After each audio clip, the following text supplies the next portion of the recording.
سلام به همراهان عزیز رسانه HSS مدیا. به این قسمت از سری ویدیوهای ما خیلی خوش اومدین. امروز با یه موضوع بسیار جالب و جنجالی دیگه اومدیم تا با شما همراه بشیم. شاید خیلیا از زبان و ادبیات فارسی ایراد بگیرن که چرا اینقدر واژگان عربی توش داره و دستور زبان فارسی چرا خیلی از قسمتاش مثل قیدها، افعال ماضی و مضارع به عربی تعریف شده و کلاً همیشه بحث این بوده که عربی به فارسی غالب شده و خودش رو به فارسی تحمیل کرده. حتی بعضی‌ها ادعا می‌کنن که 60% زبان فارسی از واژگان عربی تشکیل شده. آیا واقعاً اینطوره؟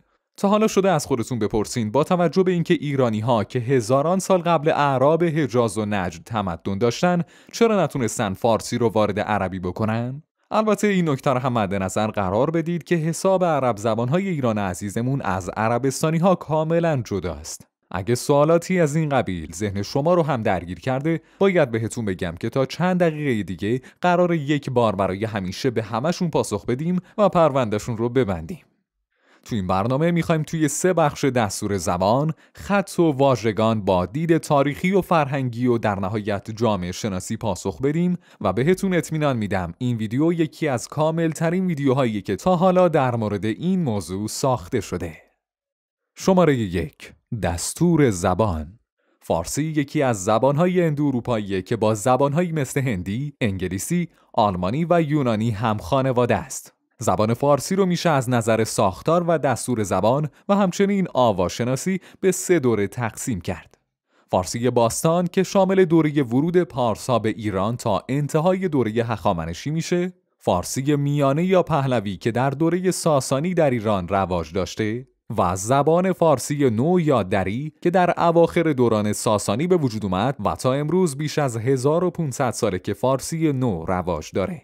بنابراین میشه گفت زبان فارسی قدمت بسیار طولانی و چند هزار ساله داره.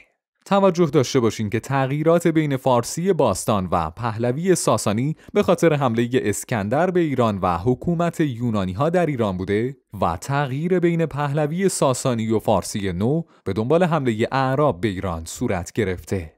در مقابل زبان عربی رو داریم.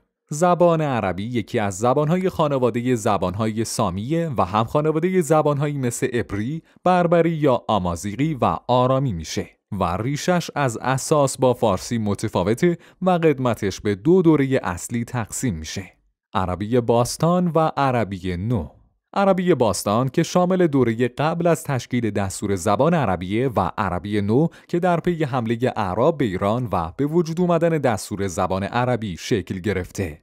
اگه توجه کنید میبینید که زبان فارسی نو و عربی نو تقریباً همزمان با حمله اعراب به ایران و توی یه دوره با هم گسترش پیدا کردن. دلیل این اتفاق بیقاعده بودن زبان عربی قبل از حمله اعراب به ایرانه. زبان عربی به خودی خود قواعد خاصی نداشت و قطعاً یک زبان بیقاعده نمیتونسته زبانی مثل پهلوی با اون قدمت و غنا رو تغییر بده. طبق متون تاریخی عربی بعد از حمله اعراب به ایران، ایرانی‌هایی که تازه مسلمان شده بودند و قصد داشتن تا برای فهم بهتر قرآن عربی رو یاد بگیرن، به خاطر نبود دستور زبان و بیقاعده بودن عربی به مشکل برخوردن.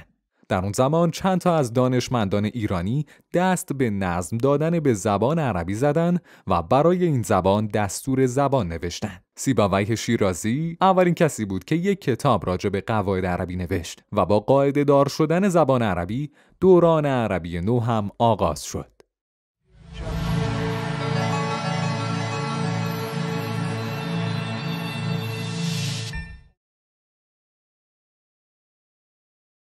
قطعاً کار ساخت دستور برای یک زبان و اختراع خط برای مردمی که علاقه‌ای به سوادآموزی و علم و دانش نداشتن توی بهترین حالت شعر گفتن خلاصه میشد، کار منطقی نبوده.